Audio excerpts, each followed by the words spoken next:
The battle for hip hop culture is turning into a multi-million dollar shadow war. And the biggest racial taboo in America is collapsing in real time. Welcome to AM Mornings. I am your host, Alexx Media. You know how this goes. I give you the facts on the topic. Lenny and I give you our takes on it. And then we open up the phone lines to you at home. At the end of every call, we ask you a dilemma question of the week. This week's question, I change it up a little bit. Would you repeal the two-term limit to let Trump run again if it also meant that Obama and Zoran were eligible to run? Get your answers ready and start calling because we are jumping right into things. Topic one. We are witnessing the absolute weaponization of hip hop media because right now the beef you see on your timeline is not about music, it's not about authenticity. It's a multi-million dollar scheme funded by offshore gambling casinos. Um, you have DJ Akademiks out here claiming Charlamagne is nothing but a paid puppet for Jay-Z and ROC Nation, just spewing corporate talking points on command. And then you have Charlamagne out here trolling, saying that he works for ROC Nation when he doesn't. Um, but while they play these games back and forth, the real machine is doing damage in the background. You have betting platforms like Polymarket caught red-handed by the Wall Street Journal, paying influencers to post fake winning bets on dummy websites to lure you into gambling your money away. And then you have a federal RICO lawsuit naming Drake, Aiden Ross, and Grand Wizard, alleging they used encrypted gambling tips to launder money and fund bot networks to inflate streaming numbers. The industry is trying to sell you a side, but I'm looking at the whole board. As you know, I'm on Brilliant Idiots, and I saw this tension building up from the inside. I personally warned Grand Wizard almost a year ago that there was a potential federal level investigation coming down the pipeline. Guys, how do I know? Let's just say I heard a little tip. I used to work in law enforcement back in the day regarding these offshore gambling sites, and that's why it went federal. But there's no current criminal charges that are filed. So to now, it's still just speculation. Charlamagne tried to give Akademiks a heads up and a genuine warning to get his house in order before Fed started knocking on doors. But Akademiks did not take it as a warning. It looks like he might have taken it as a personal attack. And now the gloves came off, and this is unfortunate to watch at this moment. Here's my take. I'm not interested in pouring gas on this fire, but I am interested in learning the truth. Real people are being tricked into gambling their life savings away. Real fans are being pitted against each other like you can't like Jay-Z and Drake at the same time. We're watching public conversations get flattened into a product where the engagement you see is bought and paid for by automated bot networks. The days of organic online discourse and virality are over. You just don't know it yet. And let me bring my guy Lenny into this one. Lenny, you think Ack is choosing to stay blind to the danger because he's in too deep? Or is this just a calculated play to keep the clicks and the betting money flowing? Oh, well, I'm sure he doesn't want to keep the clicks and the betting money flowing. That's a federal offense. No, it's not. Like, Yeah, but if you have platforms that are screwing up or having like fake sites, they're pushing people towards these sites, and people stupidly are putting their life savings into it, they're losing bread. They're idiots. That got nothing to do with that. correct. So, if people choose to do that, whatever. But I mean, if those two want to flame the fire and go back and forth, go for it. Uh, it's unfortunate to see. So I have, somewhat of a relationship with Akademiks and Grand Wizard. Like Akademiks has been on Flagrant multiple times. And of course, I've been working with Charlamagne for almost 10 years now. And it's like, it, it truly, from what I can tell, I don't know anybody's intention, but it truly looked like Charlamagne was trying to just give him a heads up. Like, hey, I saw some stuff. But at the same time, I understand why Akademiks feels away because he's like, hey, if you're giving me this heads up, tell me where's it coming from? Like who's investigating me? And I'm just basing off what Akademiks has said publicly. He said that people from Kendrick's side have hired a private investigator to like research him and his team. So it's like if you know the answer to this question already, I don't get why you're making it seem as though like Charlamagne's up to some nefarious situation and there's like this whole big scheme with ROC Nation and I mean, is there more information to be had? I mean, if the main piece of the information is yo, lay low or stop doing whatever this is, get away from these people, blah blah blah. I think that's heads up enough. that's Like Martha Stewart didn't tell much of anybody, when she was giving up some of that money information. yeah, So if a little, little yo, birdie get chill. yeah, yeah. But if he's looking for the whole bit or he wants to know the source, just like a journalist, sometimes you can't give that up. That's the thing. Sometimes you just can't give that up because it fucks up your relationships with the people that you're working with and all that insider information. So I think I could just, I don't listen. I don't really know if that's Mm. the real, maybe there's something else that we don't know. But if I got the information and it was helpful, hey, fall back. You don't need Mm. to beef on it. So it's like now it's gotten I don't like it because here's the thing. You have two prominent hip hop, not just hip hop, but just two prominent media figures. Sure. And they have or had a relationship. I don't even know exactly where it stands at this point, but it's like there is respect there, and I respect both of them because it's like, yo, you built something huge. You have people that trust you, people that are influenced by you, and it's like your voice is powerful. Mm-hmm. The shit is getting dirty now. Like now, it's and not just now. It's been like this for a little bit now. It's like posting negative shit from people's past and like fake shit on one side, Okay. and then you have Charlamagne. He's going off. Like he is basically all the stuff that he told Act privately. Now it's just like, all right, fuck it. I'm just going to tell the world now and make this a thing. And I'm like, this one is unnecessary. Mm-hmm. And the bigger issue is that, like, yo, there's potential federal offenses occurring potentially. It hasn't been any actual criminal charges.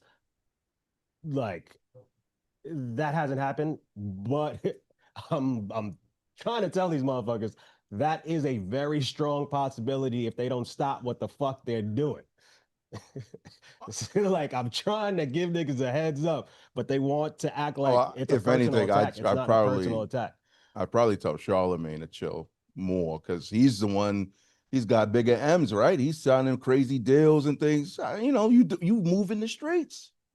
Relax. Yeah, but Yeah, nah. but I mean, what's the point? What's the point of going through a back and forth? Every time we got to hear about the donkey of the day and some, profound monologue about how you should be bigger, like the bigger person, Yeah. and especially when it comes to politics. So now it's, I don't know, what do you want to call it? Podcast politics? You want to call it some hip hop politics? You change the game. Yes. Be the bigger person. Yo, I reached out. I gave you a fucking hit to protect yourself. If you don't want to take it, all good. If you want to act up, whatever. But I believe Charlemagne's status is bigger than Axe, right? So why Yeah, not just much better. Yeah. right? So why not just be like, all right, I tried. Why muddle in The the mud? so another piece of the puzzle is like, all right, Nigga so shit. That's why. it is nigga shit. But so it's like, Ack has I would say an army behind him. Sure. He's built up his community and it's a tight-knit community and they have powerful situations going on in the game. So it's like you have one guy, Grand Wizard. he He's the does a mean lot guy. of he does a lot of clips, like he works with clippers and stuff like that, and then he also has like meme accounts and really funny meme accounts, but now it's like they're weaponizing these meme accounts to just like target people. So they've been targeting Charlemagne, they've been targeting Jay-Z, and like Axe says it publicly, he's like, yo, we're not unbiased, we are Drake fans, and if anybody's against Drake, then it's fuck you. And it's like they're using these meme pages to personally attack anybody that is quote unquote against Drake. But I think that's ridiculous. But whatever, use your page however you want to use the page. But at the same time, it's like if once you start weaponizing that page, once you start attacking people, now all gloves is off. And they used the page to attack Charlotte, and now Charlotte's like, you know what, fuck you. I was trying to look out for you, so now it's like now it is what it is. So is he supposed to be the bigger person when you're using these pages? But he That always preaches about stuff like that, being the big person, step aside, doing the right thing. He tried to do the right thing in this respect, right? Yo, act, somebody's coming at you, some shit. I don't know. But walk away from, I don't know. Listen, if as long as it's just the internet, I don't care, right? You know, like you want to put them in Aiden Ross's ring and have him fight it out, we could do that too. we're gonna try to get Charlotte and Act to have a convo. Charlotte's going on vacation. I think Act might be on vacation right now too. So when they But get back for their what's wrong with that idea? Y'all talking. Y'all got stuff going on. Let's box. Nah, I don't think.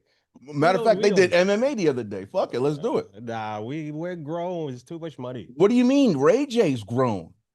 All these other people, yeah. Is he really? Come on, son. Like let's fight it out. This is the new stuff. This is the new stuff. Like if celebrities got a little beef or a little hostility, just settle it once and for all. Maybe. Why have the internet memes and all this bullshit go between y'all? I'm sure they're still around the New York area. Let's do it. All right. So now let's pivot to the other part of this situation. So you have the Wall Street Journal just released this report about the practices that these gambling casino sites are using. And so one of it is that they are paying influencers to pretend to gamble online.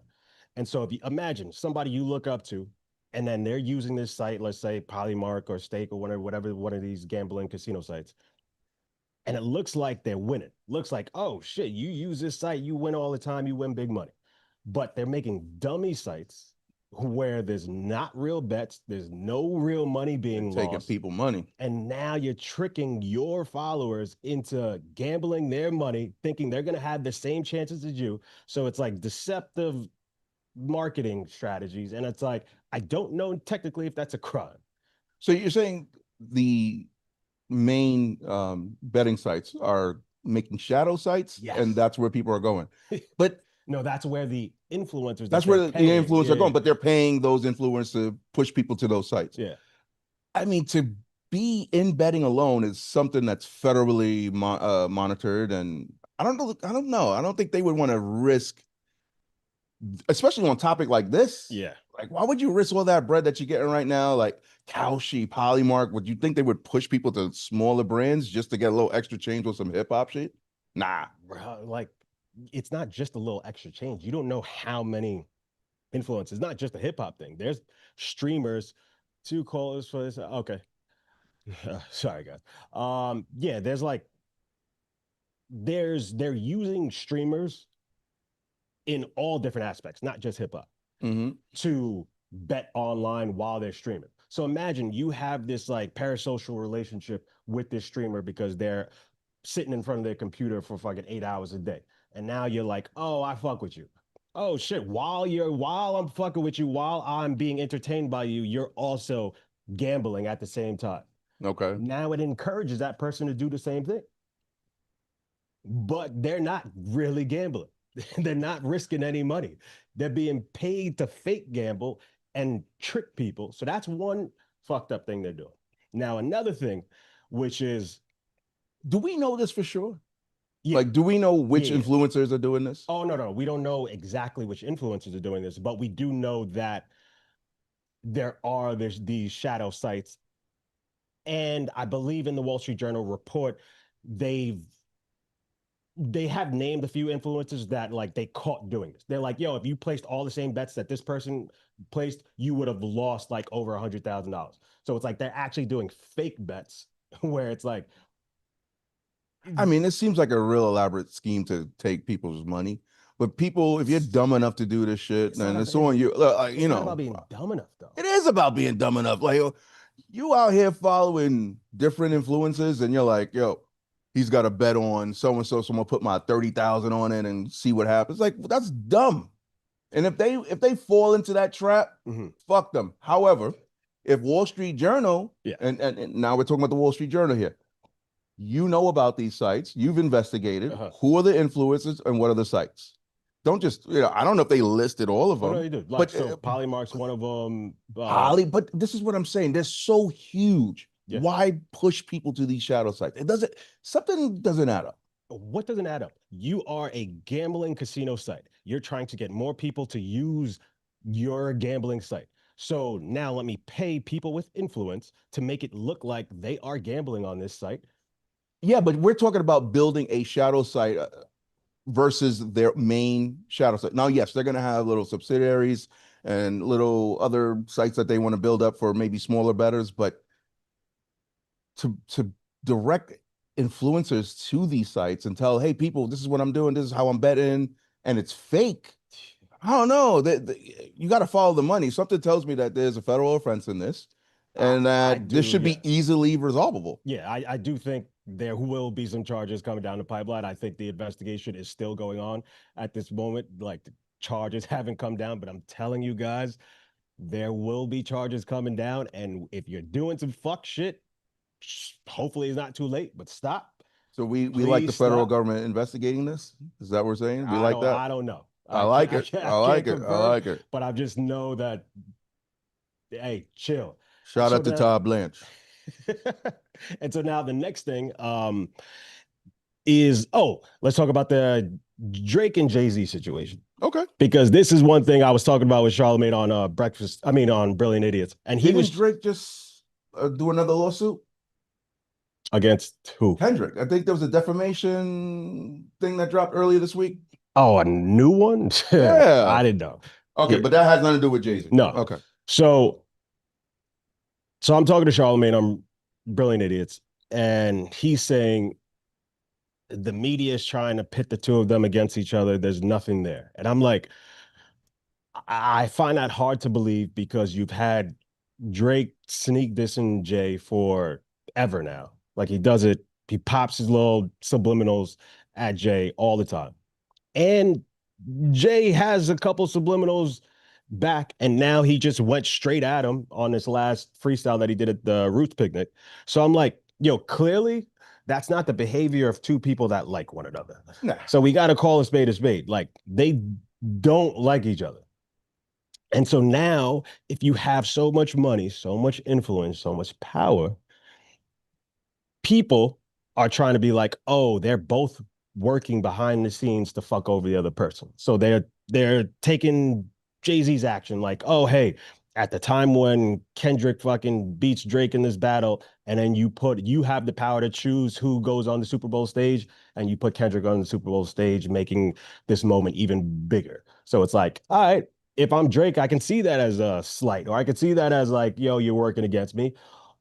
But then if I'm Jay-Z, I'm like, you know what? This is the biggest hip hop artist right now who's having a big moment. Why not put him on the biggest stage? Absolutely. So it's like, I could see how both sides can see it, but this whole situation where it's like, oh, ROC Nation is fucking investigating people like Akademiks and Drake and all this extra shit and trying to bring criminal charges. Like, I find that hard to believe. And that's what one side is claiming is happening. I mean, it sounds like okay. So we've said this. Oh, I've said it plenty of times on the show. It just sounds like Drake is a little bitch about things, and no disrespect, really, honestly. No like, disrespect. No, sorry, seriously. Like, no disrespect. Like, we love Drake, love the music, love everything, but the moves you're making, like, you sound like you took an L. Mm-hmm. You're crying. Stop it. It's time to move on. Ain't got nothing to do with Jay-Z. Like, Jay-Z went with the hottest artist of the time to do the Super Bowl. Mm-hmm. It's no shade on you. It's business. Mm. Don't they tell you that in the industry all day long? No personal hard feelings, nothing like that. This is just business. We talking about the money. And last I checked, you're not hard off. Like, you're good. Yeah, I didn't mean say hard off. This is crazy. But yeah, that's a good point. All right, let's begin to bring some callers in on the line. Hopefully, this echo that I'm hearing in my ear won't ruin the show. But yeah, Vic, when you got somebody ready, bring them up. Right. Hey, Big Tage, what's good, brother? What's good? What's good? All right. First of all, jump right in.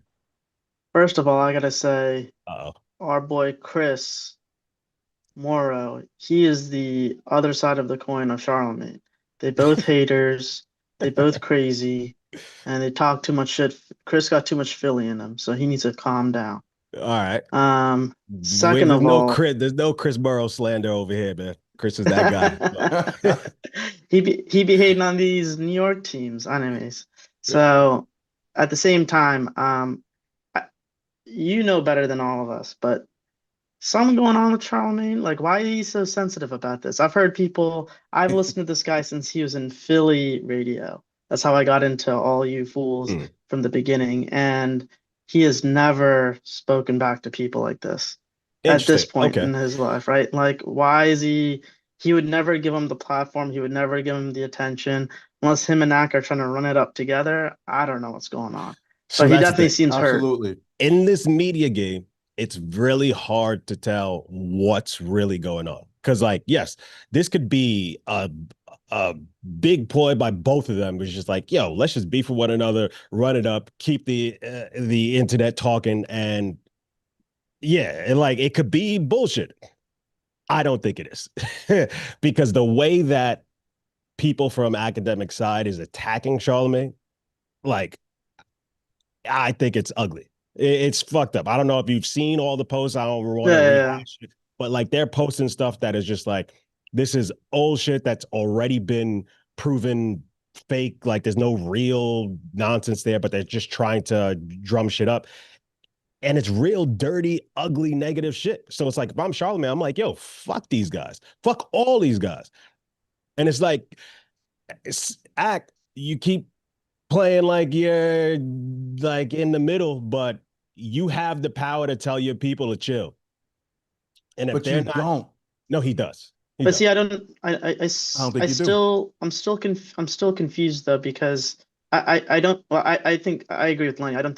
I think Ak is, for whatever reason, I don't know why, he needs to rein it in, because what Charlamagne is talking about is legit stuff, right? Like it's legit, like legal federal cases. People will get in trouble, Yeah. and their day-to-days won't be day-to-days, it'll be years to years. So like, but I he's don't just reporting the know. news. Right. But I mean, but still, like, is that the energy that Ak wants to be around? I don't get it. So either Probably way, not. I just find that Charlamagne, I mean, I'm praying for him and I'm hugging trees for him. You know, I hope he doesn't get the energy. I'm on his side, so but at the same time, like I just it's just weird. And it goes back to the same thing that you were saying about the gambling and all that other stuff, right? I like how do you know what's real and what's not real anymore?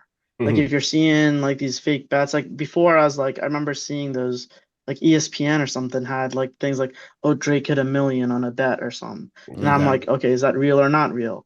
And then it's like these ploys with the whatever, the Iceman stuff. And I'm not, and I know he's the topic right now, but I'm just saying, like, anyone, if they always, like, these streamers, if there's always something fake and bots and that, like, it's so exhausting, dude. Like, I just, like, it goes back to what you guys were saying in Brilliant Idiots, like, give me a live audience.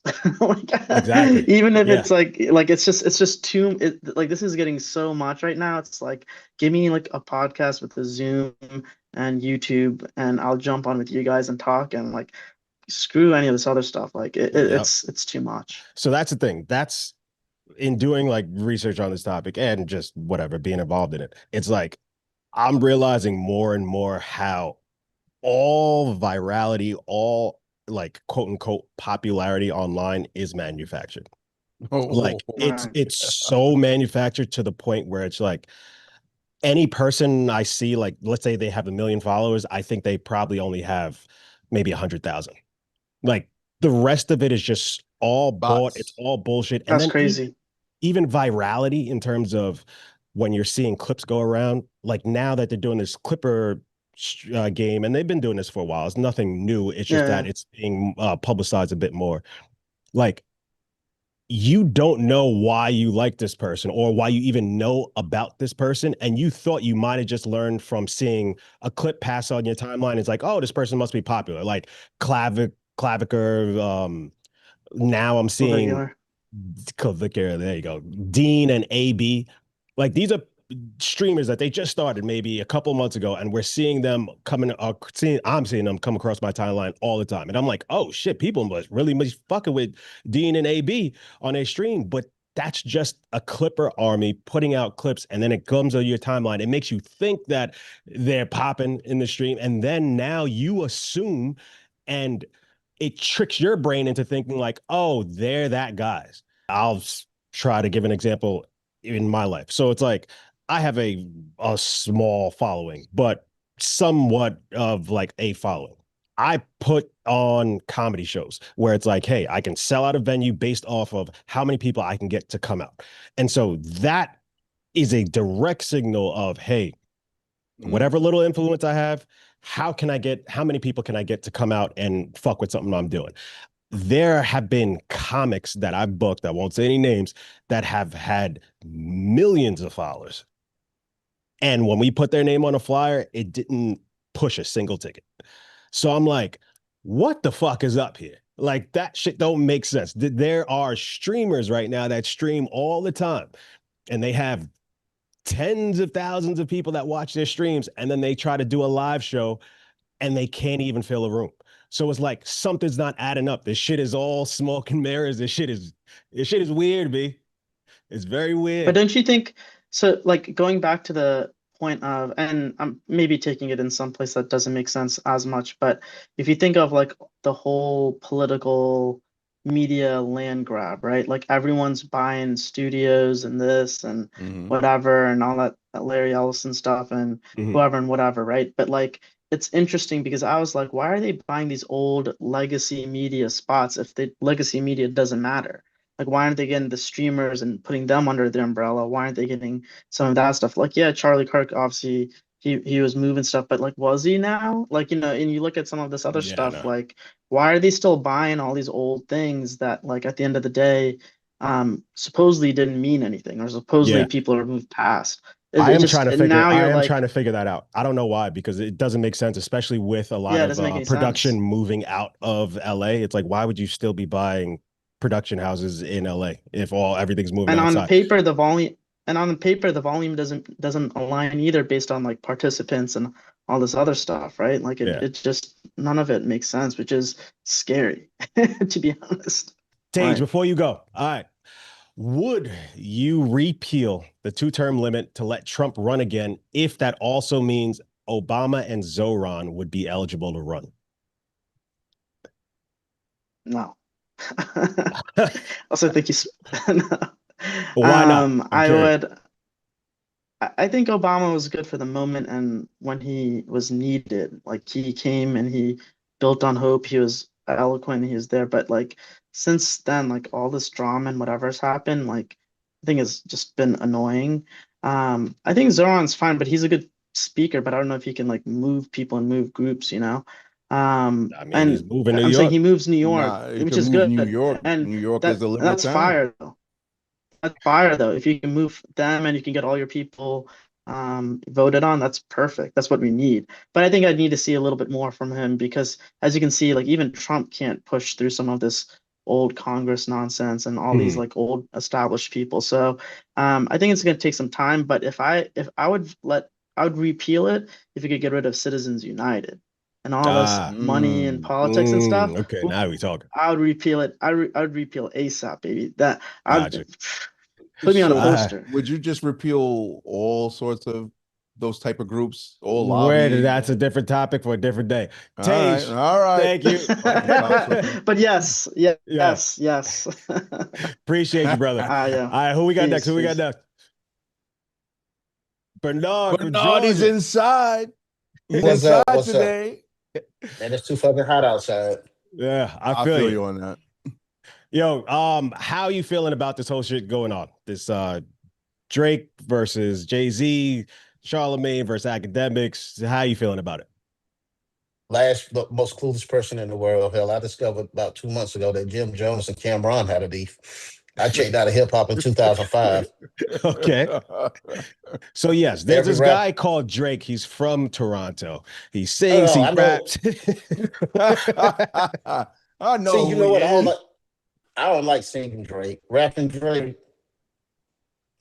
I can get with. But singing Drake, just like, look, either you're gonna be Key Sweat or you're gonna be Nas. You can't do both. You can't swim in both waters. He Okay. sure did though. I'm old school. Okay. So let's pivot and focus on the deceptive marketing tactics of these gambling sites. How do you feel about that? Did you hear us talk about it before? Yeah, a sucker is born every minute. And if you're dumb enough to get caught up in the scam, if you're dumb enough to get caught up in the gambling scheme, then that's on you. Really? Yes. Yeah. Yes. So you don't think it's on the gambling sites at all to market their product in like a genuine way? Like, So it's okay to mislead people?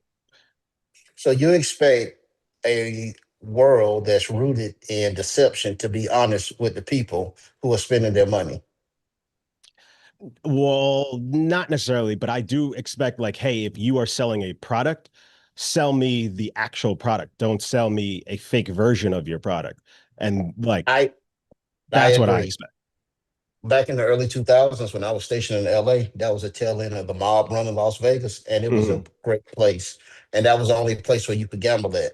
So back then, gambling was honest. Now that it didn't open up to all 50 states and anybody can host their own betting service, that's where the deception comes in at.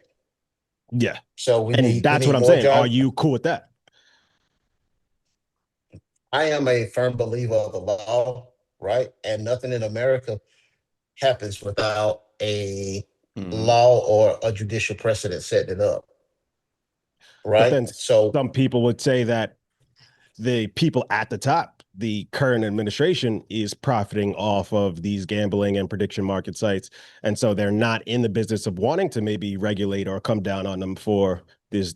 What are you talking about? Don Jr. He's on the board of both Kalshi and Polymarket, if I'm not mistaken. Okay, So it's like his now, actual family is profiting off of these sites. Why would you attack these companies and come down on them and for Joe the Biden, deceptive practices? You could look the other way and keep Well, making running it up. so now this is their and fault. This is No. I'm not saying it's they're their fault. profited off of this. No. I'm saying that why would the actual gambling companies feel they need to change their ways or conduct themselves in a genuine manner if they know that they're connected with the people at the top who would be the people to come after them? Like, why would they? gambling. I don't know. Listen, Go ahead, y'all. Bernard. We all understand, right? Those of us who have a biblical understanding. People were gambling over the cloth of Jesus at the cross. So, I mean, gamblers are people who gamble. There are some honest gamblers, just like there are some, I don't know, virgin prostitutes. Like maybe it exists. I've got a better chance to see a Virgin polar bear in Florida, prostitute. but you never know. I hear you. So you're saying, hey, they can do whatever the It's fuck the they Wild want, Wild West, right? and it's on us to. So, like, what do you feel about like the FDA and stuff like that? You think we should just get rid of regulation then? Because by I'm your not saying standards, it get rid don't of matter. Like, hey, All right, let's sell Alex. you poison. If I package it up good, it's on you for being an idiot for eating it. Alex, there was a Supreme Court case that set a precedent that said the gambling companies could do this. They're not doing anything out of the ordinary on their own free will. There's Yes, they a are. box that they play in. We may no. Listen to what I'm saying. Nothing in America is done unless there's a law or a court precedent to back it up. So if there's something shady, the box that they're playing in, the law has to be changed or a judicial precedent has to be set to regulate that box. Yes. So they've given them the ability to operate in 50 states or whatever states that they're able to operate in. Yes, I give you that. Correct. But they haven't given the okay, hey, market your product in a deceptive way to trick people into thinking, hey, look at all these people winning on our site. This could be you too. Isn't that what the lottery does? No. The lottery just says, Because hey, you have a chance of winning, but they don't have people showing, hey, I won today, and it's actually a fake ticket and they actually didn't win anything. That's what the gambling sites are doing. Okay. They All are right. paying people to pretend like they're winning money on their site, and these people are influencing other people to But don't gamble. you think that's easily provable in court? Hey, I got scammed. It came through Polymarket and their subsidiaries. I'm taking you to court. Lenny, that's why we're talking about this right now, because there is a class action lawsuit that's currently going on. Class action? Well, Yeah. if there's a class, Okay. Yeah. Okay. If there's a class action lawsuit, everybody gets their $3.25 when it's over with. Yeah. So the hold on. $1,500 that you spent on there, you only go. Right. Yeah. Why would anybody join a class action? Now, I put 32,000 on Drake, whatever. I should get that back because this is fraudulent. But to be associated with the higher parent company of Polycom, Kalshi, whoever it was, they would be liable for that, and then federally lose their license on the betting market. Which now he's going to go and say, "Oh well, Don Jr.'s on the board, so they don't like." But that's ridiculous. Okay, you say it's ridiculous, but you say it's so cut and dry that if they're doing this, they're going to be liable for this and have to pay it. They are clearly doing this. There's factual evidence of them doing this. I don't know about that. And so far, what are you talking about? Like, it's been, the Wall Street Journal has given you facts, like facts. They even pulled up the site. There's one site, instead of Polymart, they spell it the L with a capital I. So it's identical to the actual logo. Like, it's deceptive practices that are like proven. I understand. You went to Polymart and then went to the knockoff site Polymark with an I, and the influence that they paying to promote their site went to the dummy site. We know this for a fact. For a fact. So who's the influencers? Who are the influencers? Read the report. Some of them are in there. I don't know. Them niggas up. Chud the Builder. Oh, we actually gonna talk about him later when it comes to the N-word topic. So yeah. Oh man, you should have saved me for that one. You know what? How many callers we got for this? Okay, so let's the soft move on to the next one, because I want to hear your take on this one.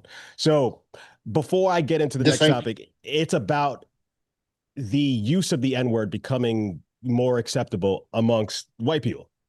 I find it weird. It's growing. It's happening more and more, where it's like they feel very comfortable saying this word. You have influencers like Chud the Builder that just walks around calling black people the N-word and monkey and stuff like that. You have political people like Nick Fuentes just throwing around the word willy-nilly and shit like that. And a lot of people look at him as a white supremacist. So it's like these people are being paid on these streaming sites to be racist while using that word.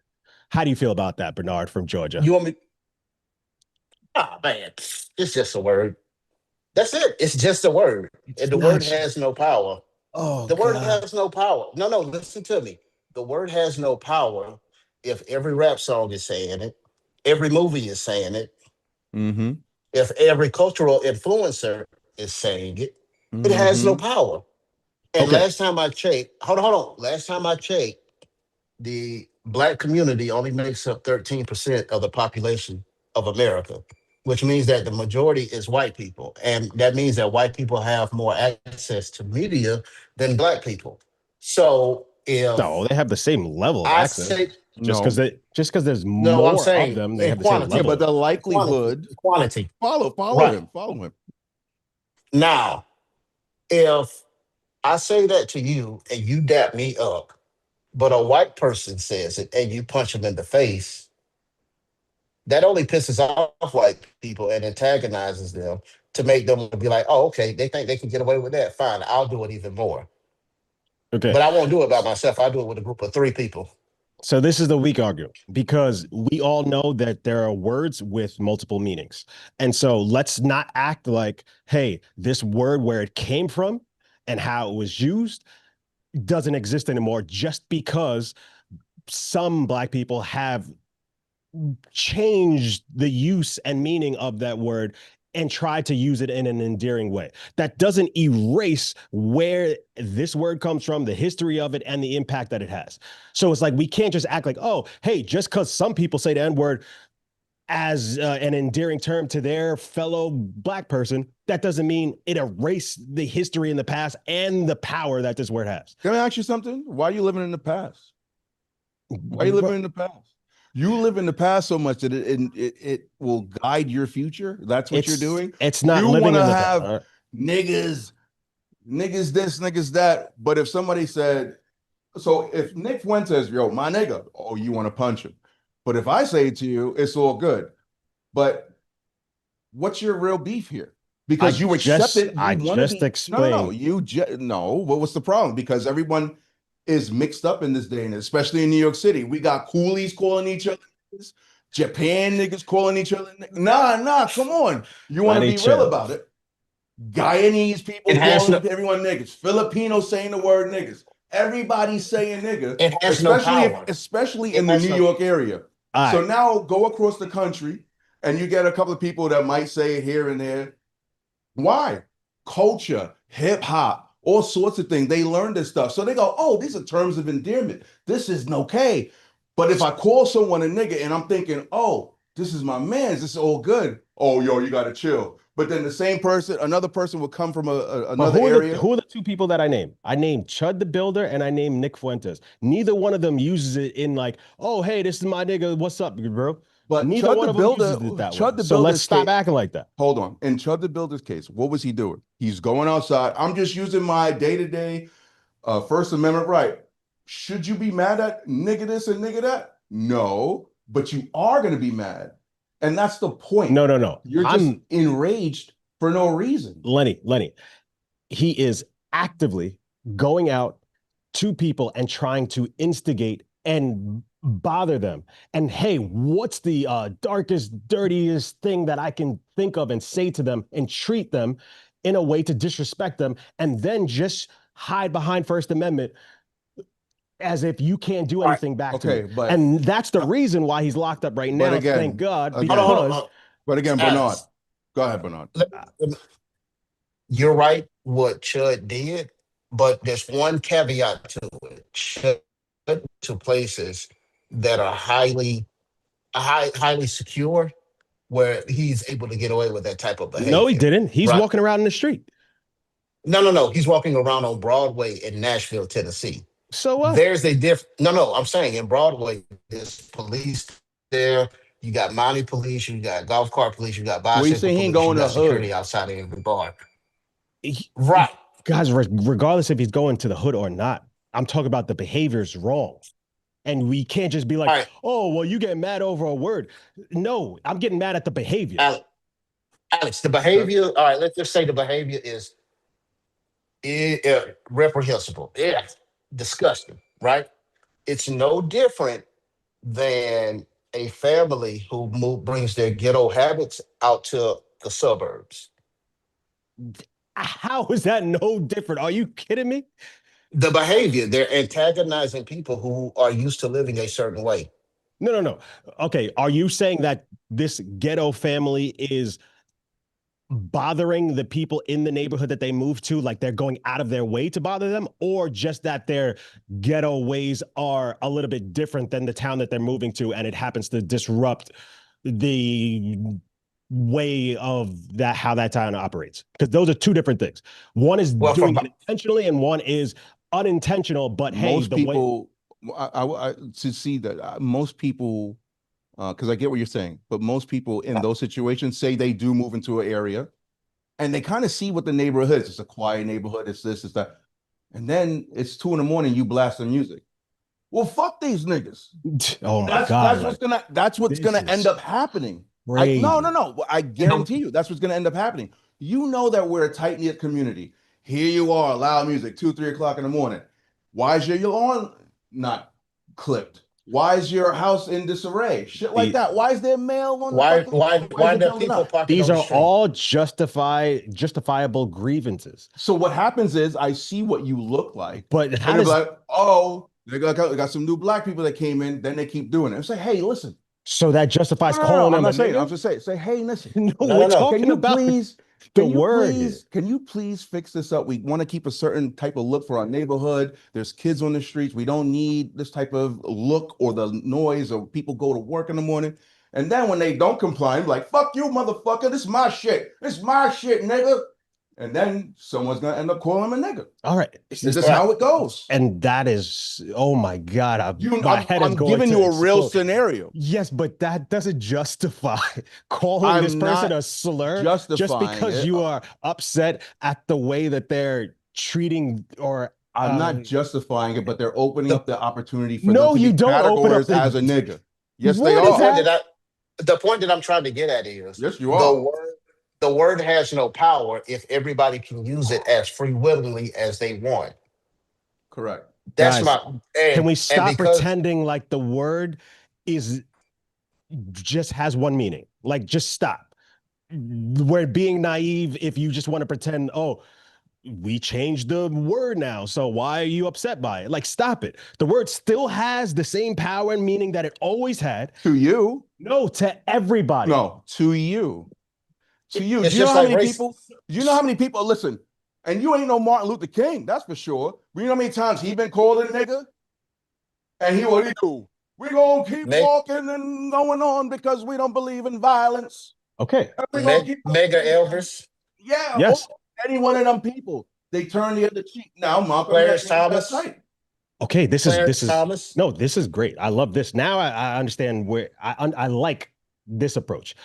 There are some people that are able to, hey, look the other way, be the bigger person, and ignore ignorance, but that still doesn't justify, it still doesn't excuse people's behavior. This guy, Chud the Builder, is going out of his way to antagonize and to bother Black people just because of the color of their skin, calling them slurs, calling them monkeys, saying you're chimping out, getting in their face, doing all these things, daring them to do something just so he can then use his Second Amendment right to protect us. But the part of the exercise, which yes, we can agree that this is somewhat of an exercise of let me see what's going to happen. Fuck around and find out, right? And he found out. That's why his ass is locked up. Absolutely. However, there is this thing within the Black community of composure.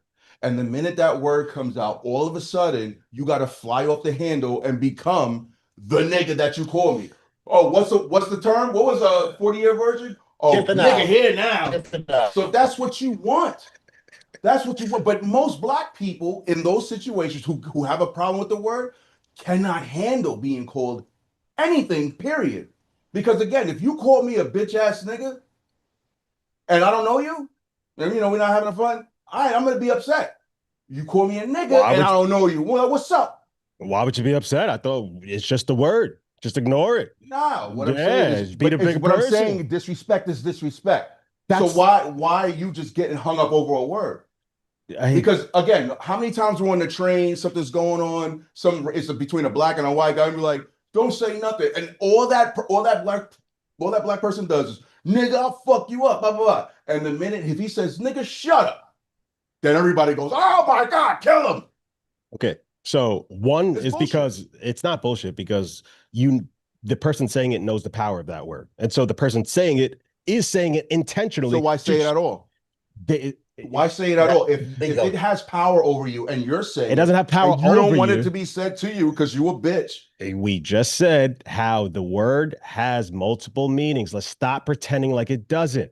If I say, what's up, my nigga, is not the same as, yo, nigger, get off my lawn. Hold on. Like, stop it. What are you held up on? Nigga or nigger? It's true. No, just like, can we just stop with the semantics? Like, that's such bullshit. We know what we're talking about here. Yo, Bernard, real talk. We are from New York. We are from New York City. Everybody goes, yo, what up, nigga? This, da. Everybody. Same not fucking full of shit. If he's full of shit, if he tells you otherwise. We're talking about Chud the Builder walking up to Black people and calling them. But that's not the only situation. You think that's the only situation the niggas involved? And the reason why Chud, ridiculous.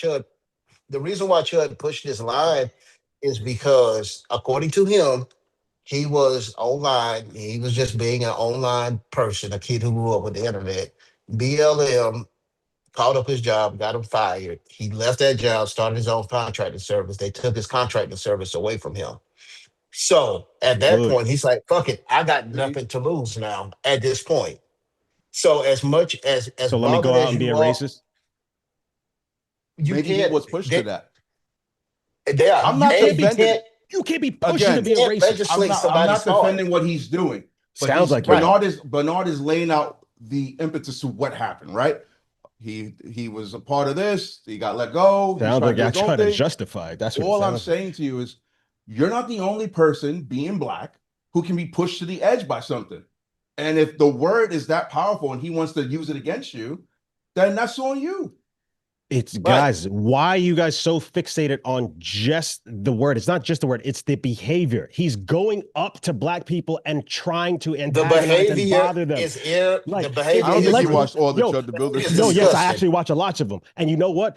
You like it, don't you? No, I don't. I hate him. But thank Double God tap. that the majority of the black people he does go up to don't do anything. They actually take your advice, be the bigger person, walk away. Should they have to deal with that in the first place? No, the shit is wrong. But there's a reason why he's in jail right now, because there was one person who didn't look the other way, who didn't be the bigger person. And he's like, yo, you know what? Fuck this shit. And then this Chud the Builder, let me not be whatever. What? So then he takes his gun out, tries to defend himself, shoots himself in the process like a fucking idiot, and then shoots the other guy who he went up to and antagonized. Like, what are we? That's not first. That's not First Amendment. That's not Second Amendment. Alex, it's hate speech, and it's an aggravated assault. I wouldn't go as far as say hate speech. Because did he go? Oh no, hold up. In that video that you watched, did he go up and go nigga, or did he ask her? Because usually those videos are a questionnaire type of thing. Hey, what's wrong with the word nigga? Can I say nigga? Is it okay? And then it becomes, and it spirals out of control because we're like, yo, you can't be saying that. And then it becomes the whole thing. And then he goes, oh, it's First Amendment. I don't think you watch any of these videos. I do watch them, but you know what? I didn't give any context to this, and I feel bad for people at home who aren't familiar with Chud. Bernard, I want to give the opportunity to get this last point out, and then we gotta move on. All right, get this last point out. Well, first of all, thank you for allowing me to take up a little bit more time than I was supposed to. I appreciate it. I know this was gonna go this way. We love you, Bernard. Come on now. All right, so the whole thing is, right, everybody's a free speech absolutist up to a certain point. Yours obviously is non-minorities using the word nigga, right? Mine is, I don't know, women who use male aggression under false pretenses to get law enforcement involved. So we each have our own line with the First Amendment stops. I used to be a deputy sheriff, so I know how women will manipulate police officers to get a man locked up. Right? That's what I'm saying. It's their free speech, but they would do it. So yeah. So, and like I said, the whole thing with Chud and this whole word point I'm trying to make is, if everybody can say it, if nobody can say it, then everybody can say it. Kind of like with racism. If everybody's a racist, then nobody's a racist. That's what I was trying to get at. All right, and we could just agree to disagree on that one. I don't. We usually do. Usually, and that's why I love this show, and that's why I love you calling it. Thank you, Bernard. Oh, before you go, we got a dilemma. Yeah, your dilemma question. Oh yeah, this is good for you. I already got the answer for you. You ain't got to read it. You ain't got to read it. But just for the people at home, would you repeal the 2-term limit to let Trump run again if it also meant Obama and Zoran would be eligible to run? If you wouldn't have threw Zoran in there, I'd have said hell yeah, because America needs this political adversarial. Y'all scared as hell. No, because he's not an American-born person.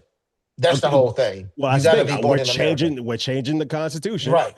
And so the change lets you run for a third term, but it also lets non-American-born people run for the presidency. Now, what you should have said was Zoran and Dinesh D'Souza. Then I'd have been like, yeah. There you go. Because two sides of the coin. Okay, so your answer is no, because you don't want to give Zoran the ability to be president? No, I don't want to give anybody who was raised not in American traditions the opportunity to destroy our country. That's Absolutely. it. But he came here when he was 7. So He lived the It doesn't majority of his matter. life here. Doesn't yo, matter. listen, yo, Bernard, Al, the World Cup is on. Most people in America, they're born here, they're cheering for all these other countries that they from or their parents is from. So You got Colombia, Spain, or everybody, oh, go, go, go. And then they're not cheering for the old US of A. Go fuck yourself. And at Yeah, the that's same right. time, You want to use Jamaica, the go American suck power your mother. grid. all right. You know what? Thank Last thought. If you want to use the fucking American power grid, you need to root for America. If you want American air conditioner, USA in the World Cup for now and forever. baby. If you go against the USA, cut off their air conditioner. Damn it, That's that shit, it. I'm out. All Send them right. home. Yo, thank you, Bernard. I appreciate it. All right, let's take him off the screen. Oh, wait. Oh, Priya from Toronto. Okay. Guys. I didn't know we had another person calling, but it's all good. What would you like to talk about? I thought we were talking about the N-word. Yes. All right, let's do it. How do you feel about this? I personally don't use it. Okay. I've noticed when and in Toronto, it's not really common. People don't really use it. May I ask your ethnic background? I'm Indian. Okay, so I wouldn't assume that you would be using it, but you never know nowadays. All right. New York Indians do. Just saying. Exactly. That's what I'm saying. So like when I'm out in New York, I've noticed that a lot of people use it, right? Mhm. So Lenny, to your point, you were kind of saying that, you know, if you use it, but there's no malintent, is it really racist? Because why are you living in the past, right? I personally don't use it because, listen, I don't want to get canceled. I love people, doesn't matter where you're from. But where I do use it is if it's in a rap song, like I got to sing the lyric, man. Like, like why you that's the exception. Like, you censoring yourself in the car? No, you can't do that. You gotta let it flow. I think if you're alone in your house, you can sing along to a rap lyric. So then you gotta let it inside. No, I said you can sing along to a rap lyric. No, what I'm saying is you gotta keep it inside and then explode at home. What explode? What is what? Because sometimes you might need to call somebody something. Okay. Well, Priya, come on, you know what I'm talking about. Priya, I appreciate your honesty because not many people would say that publicly. And I also don't think there's anything wrong in what you're doing. At least at least you care about how that word can affect others, so you choose not to use it in public. And you see, Lenny, some people care about others, where it's like, just because you're allowed to say it, she has the freedom to say it in public. She knows that word carries weight.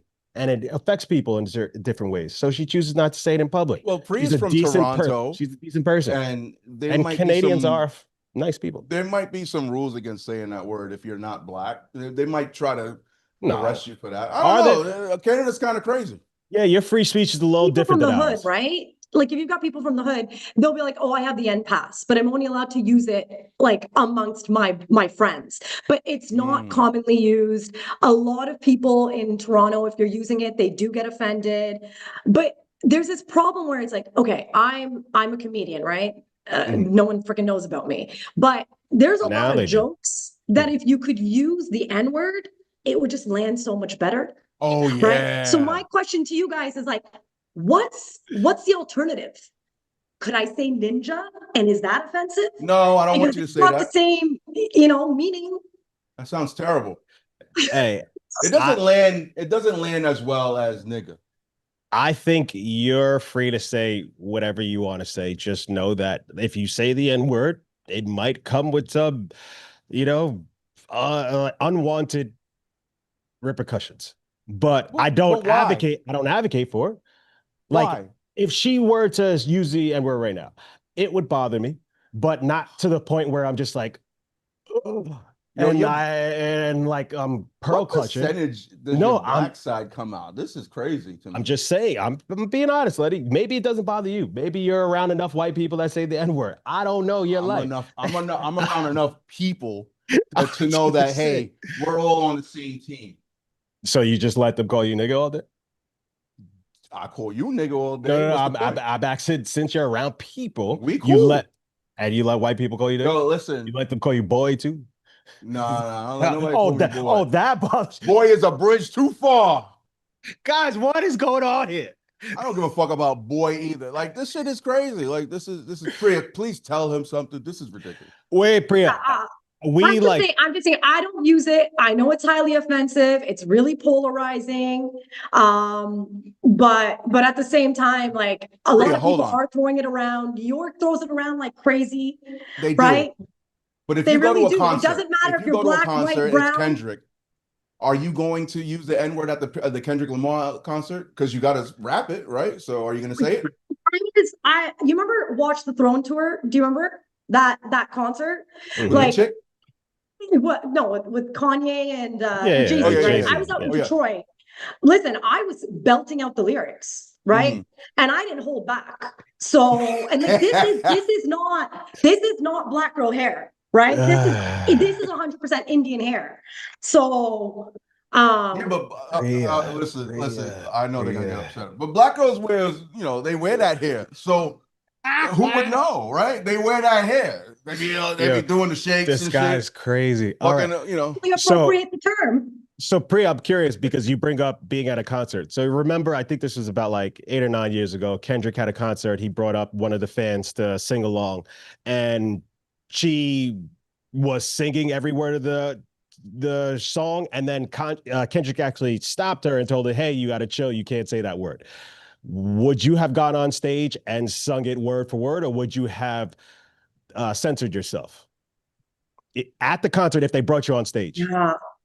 Oh man. I don't know. It depends how many drinks I've had, right? Yeah. That one's hard. That one's hard. 8, 9 years ago, probably would have sung it. Yeah. And you know what? Fuck Kendrick Lamar for that. All right. Well, Priya, thank you for calling. Before you go, I'm curious. I know you can't vote in our elections, but I'm curious to see your opinion. Would you repeal the 2-term limit to let Trump run again if it also meant that Obama and Zoran were eligible to run? No. I'm from Toronto, right? And so our prime minister doesn't have a max. Justin Trudeau did 9 years, and every Canadian will tell you, in that one last year, they got ruined our economy. So you want to put a limit on it. And B, guys, look what Trump's doing, right? Look how he's trying to change just how Americans are voting. You let that guy stay, right? And the Democratic Party right now is an absolute disaster. This guy's going to change so much where it's just going to consistently favor Republicans, and the democracy's gone. But we have a Democratic Socialist here in New York who is winning everyone over. Republicans and Democrats over. Winning Democratic states over. But it's not. But there's Republicans here too. No, it doesn't work like that, right? This is what happens, and I like what you brought up, the Save America Act, that type of thing. It's really about mail-in ballots, and if you can send it before, after, ballots harvesting, that type of thing. Well, what he's saying is everyone loves moron. I'm sorry. Yes. Everyone loves apologize. Zamkami. They love him, but at the same time, New York is a niche environment. He's not going to be able to take that message to the Midwest and affect a national culture. Niche environment of 8 million people from all over the globe. I agree with Lenny on this one. There's so many red states, right? And so it's like Mamdani will not speak to those red states. He could never. Right? He's speaking to people. He's speaking to what the people care about. I'm telling you, his messaging. Obama spoke to what the people care about, and that's what. And you got people in red states that voted for a black man. Absolutely. So, and I'm saying Zoran has the same charisma, the same type of momentum, and he's pushing the same messaging as Obama. So if Obama was able to do it, you don't think Zoe can? I have a belief about, it's all about the reversion to the mean, right? So in politics, what ends up happening is that you always want it to be very centered, right? But what ends up happening is, if the Democrat Party is in power for too long, policies become really, really left, and you start alienating people that kind of teeter-totter between right and left, right? And now what's happening is a lot of people, because they're sick and tired of the super extreme left, agenda, they're now going extreme right. So right now, unfortunately, I think that there is more of an appetite from, if you go center and you're looking at center, people are moving towards the right. I don't think Zoran's going to completely alienate the base that is in the middle, which is exactly what American politics is, right? You want to be able to swing the swing states. What do you know about American politics? Get out of here, yo. You see? Priya, thank you so much. I read in the news. You asked me a question. Thank you so much. I'm joking with you. We love you. Come on back anytime. Please call it in the future. We'd love to hear from Canada anytime. Thank you so much. Take care, guys. Thanks for having me. Bye. Okay, before we bring on the next caller, wait, don't bring on the next caller, because we have we got some house orders that we got to take care of. Okay. Where is it? Where am I at? God damn it. Just give me a second. Okay. Before we jump into the next topic, even though we jumped into the next topic, some quick church announcements. If you're watching us right now on YouTube, please do me a quick favor. Hit that subscribe button and turn on that notification bell. It costs you absolutely nothing, and it helps us keep this show going. If you would like to call in now or to future episodes, you can hit that Patreon link that's in the description of this episode. Or you can scan the QR code that you see right now on your screen. Just take a quick screenshot, and then you'll be able to go into your photos and hit it. It takes you right there to sign up. That will give you the call-in link so you can call in for now or future episodes. And you also get priority calling access and exclusive additional content like behind the scenes vlogs and our other show that we do PM nights. That is the Wild Uncensored show, where we talk about all the stuff that we can't say here on YouTube.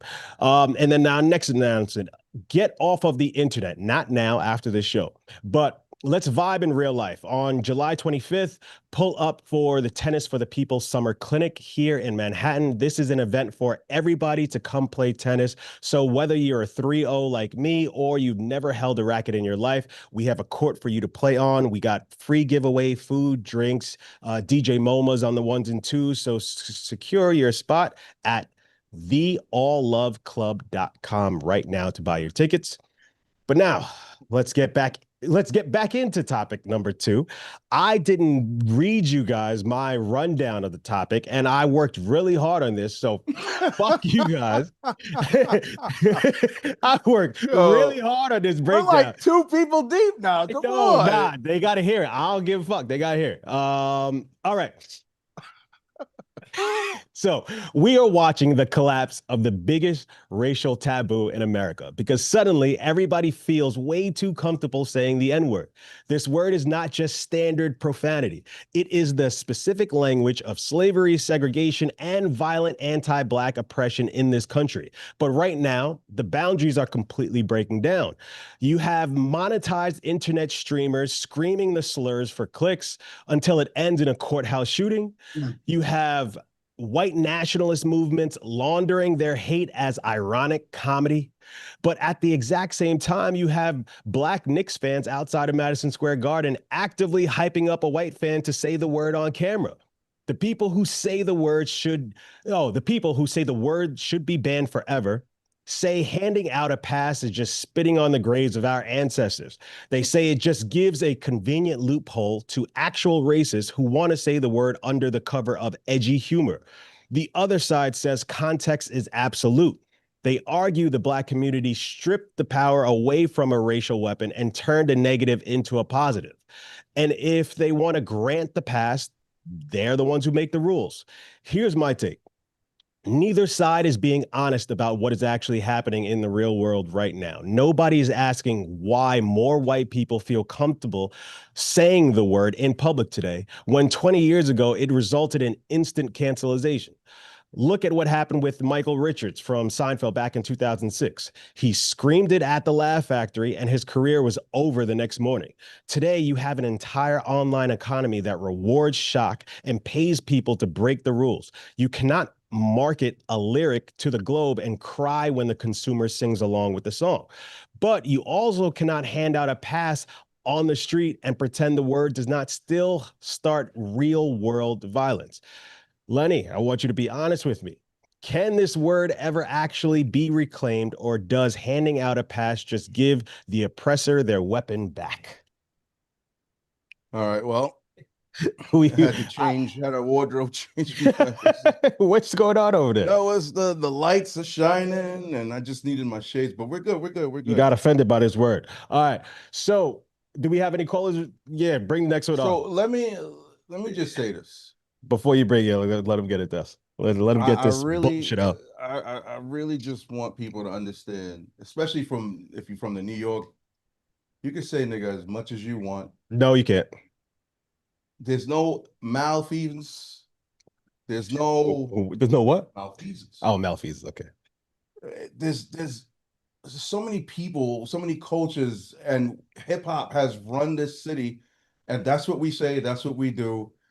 Don't feel that you got to censor yourself. Don't do it. Don't get afraid by the likes of Alexx Media and all this other people that start crying about shit. Enjoy yourself. Don't listen to this guy because he's gonna get you fucked up, guys. No, I'm not. No, I'm not. I'm just saying. Yes, everybody. There's First Amendment. Everybody can say whatever the fuck you want, but just know that there are certain consequences for the words that come out of your mouth. And I'm not advocating violence, but some people may be offended to the point where that may happen. So just use caution. Just don't use the word. Okay. It doesn't hurt you to not use it, and it hurts some people when you do use it. So just don't use it.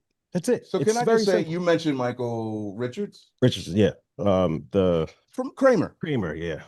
But would you agree with me that night he was either on something, drunk, or something was going on? Because it was literally an attack on a black dude. He's a nigger. He's a nigger. Chud the Builder. No. He didn't. What's the difference? No, but those videos are a little different. What's the difference, my guy? Okay, so maybe I didn't see that last video, but what I'm telling you is a lot of those videos that I've seen with him, he would say something controversial and he'll say, yo, do you think it's okay I say the word nigga? No. Not say it, but he would say, yo, I'm just saying it's not a problem. Say nigga. And then they would get crazy from the word being said. Now, yes, use precaution. What do you think is going to happen when, like, you know? But he didn't call them niggas. He said, no. Is it okay for me to say the word nigga? My this. Every interaction. I gotta watch some more. Every interaction does not start like that. So we're giving him views. I don't give a fuck. He's in jail right now, so he can't. Doesn't mean you don't collect money. He can't collect money if he can't stream. So we're not giving him. But he has a YouTube channel, right? He's got streams. Fuck Chud the Builder, right? If you choose to follow him, you're part of the problem. I don't follow him. But what I am going to say is that every interaction does not start like that. And then even if it does start like that, it quickly gets to the fact where he's calling the black person he's talking to the nigger with a hard R. He's calling them monkeys. He's saying, yo, you're chimping out. And that's where you fuck around and find out. Yes. But if you're just asking the question. But you just talked about Kramer's situation. You're just like, yo, Kramer attacked a black man. Well, so I think it was he got heckled or some shit. He got heckled by a black guy, and then he's started like, calling him. And then who's our nigga? So I don't know. It's a little bit of a different situation. No, because you're it's not. No, because you wouldn't think that Kramer would lose his fucking top like that. What? So this is someone who is going out there and intentionally saying, you know what? Let me see what I can do to get a rise out of people. At the same time. So that makes it good? No, I'm not saying that it makes it good. What happened to him is a fuck around and find out, because but please try to clarify what you're saying, because you're saying that, hey, what happened to Michael, let's just say Kramer, what happened to Kramer was justified because he doesn't normally act this way. Oh, no. I'm not saying what happened to Kramer was justified, because you said he lost his career. He was canceled at the moment and he was doing well. No, he wasn't. He didn't lose it. Son, you know how much money he made over Seinfeld? Do you really think that his career was over? No, there were no comedy specials with Kramer on it talking about, yeah, come check him out. He's at the Laugh Factory. He's in practice. I'm talking about his career after that situation. He was still on Larry David. He was still on Curb Your Enthusiasm. And one episode, and there was controversy around that. And he still was on it. We see Elaine everywhere. We even see she had a show. We see what's his face, the bald head dude. George. He's on stuff. He's in commercials. He's on stuff. Yes. Yo, Kramer's career, we haven't seen him since that situation. I don't know. All I'm just saying is that the public used to react differently to when a white person says this word. Now you're able to monetize saying this word. Okay. You have Chud the Builder making money off the fact that he's just walking around calling black people the N-word. You have Nick Fuentes getting fucking tips I from don't his think audience. he's monetizing Nick Fuentes he is just getting says it.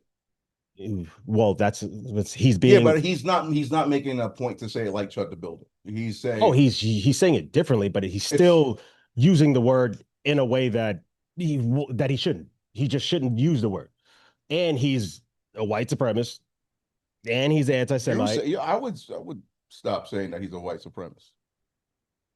No, I think he's the definition of a white supremacist. He says that white people are the best. They're the ones who should be here. He's saying everybody else should go back to your holds a heavy country. weight. There's some legal things that I would not be saying. Okay, allegedly. Nick Fuentes is a white supremacist. I don't think I can get in trouble for saying he's a white supremacist, but even, you know what? If I get in trouble, sue me, Nick. You are a white supremacist. I'll stand on it. Jesus Christ. I don't care. Like, he is. That is the definition of what a white supremacist is. So you mean to tell me he has no other friends outside of white people? He doesn't deal with black people? Oh, yeah, he does. He does have a black friend. Okay. Kanye West, another anti-Semite who... that's your man's, though. No, it's not. I do not support Kanye at all. I don't listen to his music. I like the old albums, and I can keep it just right there. Like the old shit. Let's bring people up. All right. LT, what's good? What up, fellas? I hope this isn't suicide. Okay, so what you say? Apparently, this is a hot topic because we got a lot of calls that want to call in on this one. So we gotta make it fast. Yeah. LT, what's your thoughts on this? All right, so what Chud the Builder does, honestly, it's inexcusable. We got to be honest. I mean, we should be able to give pushback to that. Now, I'm not saying that we should take away freedom of speech. I think people should be able to say what they want. But like Charlamagne says, you're free to say what you want, but you're not free from the consequences. So if you get the hands, you get the fucking hands. You kind of asked for it. Absolutely. I don't know. I'm the kind of person that, like, if somebody tells me to take my shoes off in their house, I'm going to do it. It's just a respectful thing to do. So it's kind of like, I view it the same way. You know, I appreciate the black community. I like what you guys do for the culture. And I've been helped by a lot of black people in my life. So, you know, I have a softer spot in my heart for that. So I really do think that we need to show a little bit of respect towards you guys on a lot of those stuff, especially Mexicans. Like, we say that shit a lot, but like, we really need to think about that a little bit more. We need to be more conscious about when we drop it, or not even when we drop it, but if we should be dropping it in general too, you know? I don't think we should, but you know, anybody's... Thank you, Elton. We got an ally on the line. Thank you. But yeah, I don't know, man. It's also interesting because I don't want the black community to isolate themselves either. You know, it's a weird climate that we're in, but you guys need to shift a little bit because diversity exists in the bad too. So you have to be able to welcome all sorts of people in. You know, I know it's something that Charlamagne always pushes on about because he's all fucking Dr. Umar and shit, but like, I'm a Mexican and I think of him as Uncle Charlotte, you know? So. That's awesome. But yeah, but that's the thing. We are an inclusive people. We bring everybody in. We just don't want to accept hearing this slur word used against us. That's like that's totally it. I think that's a very small ask, quite frankly. So why do you use a slur word? I don't use a slur word. Lenny, like, stop acting like you keep going back to this thing as if this word just has one meaning. Yes, we just like one word in the English language can have multiple meanings. Okay, but this is one of those words. We already talked about the meanings, though. We already talked about the meanings. So when I'm using it towards you, stop it. All right.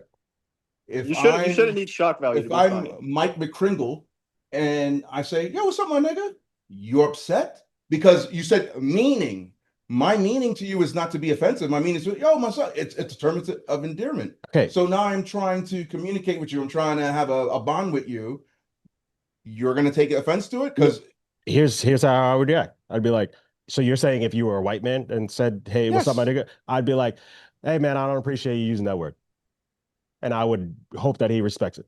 Like, that's how I would deal with that situation. Bomb. Okay. All right. But that's all you have to say. I've been saying that. I never said I'm going to hook off on somebody. No, but you're saying no. But the way he's putting it, there's meaning. So automatically, but there is. Say it, there's a negative connotation to it. And if you can use it as a term of endearment, just because I'm white, I can't say it to you. I think that white person is really aware that him using that word isn't okay. I think he's trying to maybe, because there are some, like, I wouldn't say weird, but there's like maybe some white folks who are just like, yo, I'm trying to be down. I'm trying to get invited to the cookout. And maybe they just think like we're cooler than what we are. And then that's the opportunity, a learning opportunity where I'll just correct them. Be like, nah, we're not there. Guys, and that's are you going to correct LT the Mexican? Hell yeah, you should. If I'm out of pocket, I would expect you to say some shit to me. And now this is where there's a gray area, and I'm not saying I'm right or wrong, because I don't think there's much right or wrong in this situation. This is a gray area topic, but because I did grow up in New York, and I did grow up around so many different cultures, and there were people that were not Black that said the N-word, I didn't get offended when a Mexican or a Puerto Rican or somebody that wasn't just Black said the word. And so if LT grew up around other Black people and he grew up saying it, I wouldn't be like, yo, LT, you can't say that. Yeah. But if LT was just a white guy, I would be like, yo, LT, I don't feel comfortable with you. But what if that white guy grew up in the same neighborhood? And like I'm saying, I'm not saying I'm right or wrong. I'm just saying, hey, from my lived experience, all this bullshit. It's either you allow it or you don't. Hey, and I can agree. As a matter of fact, you a fucking heifer. I shouldn't allow that shit from you. I don't appreciate you using this word. I don't appreciate this fucking topic. All right, my Nick. All right, my Nick. Yo, LT, before you go, would you repeal the 2-term limit to let Trump run again if it also meant that Obama and Zoran can run? Oh shit! I don't know enough about Zoran. Okay, so I got to be careful about this, because I would like to see Obama spin the block a couple more times on other countries, because the way he handled it was a lot better. But I don't know. I don't also, but like, well, there's a small chance that Trump commits fraud and just wins again. So that's the thing. By repealing the 2-term limit is like, hey, do we think Obama or Zoe can beat him if they ran? Because you are fuck it, I'll do it, but I need the Democrats to promise that they're not going to let off the gas, because you got to fight evil with evil a little bit. I mean, evil with evil. Look at these guys. Yo, if it's on paper, if they're fucking it up on paper, it might as well do it too. You know, fuck them. All right, yo, LT, thank you, man. Thank you for calling. LT. It's always a pleasure, bro. Later. Who do we got next? Off script. Oh, okay, cool. Talk some shit. All right, so now we're talk some shit. We're at the point of the show. We go off script. You could talk about whatever. You could even bring up old past topics or whatever is on the top of your mind. So while we're bringing somebody in, Lenny, do you have any off script topics that? You know what? I'm gonna keep it clean. I just want to say congratulations to the New York Knicks. Okay. Because we haven't been on since they won. Oh yeah. So shout out to New York Knicks. Shout out to the New York City fans. Shout out to everybody. They didn't burn the city down. Thank goodness. I'm just happy. There were some people that got fucked up. Yeah. But I'm happy. That's New York love. It's New York love, man.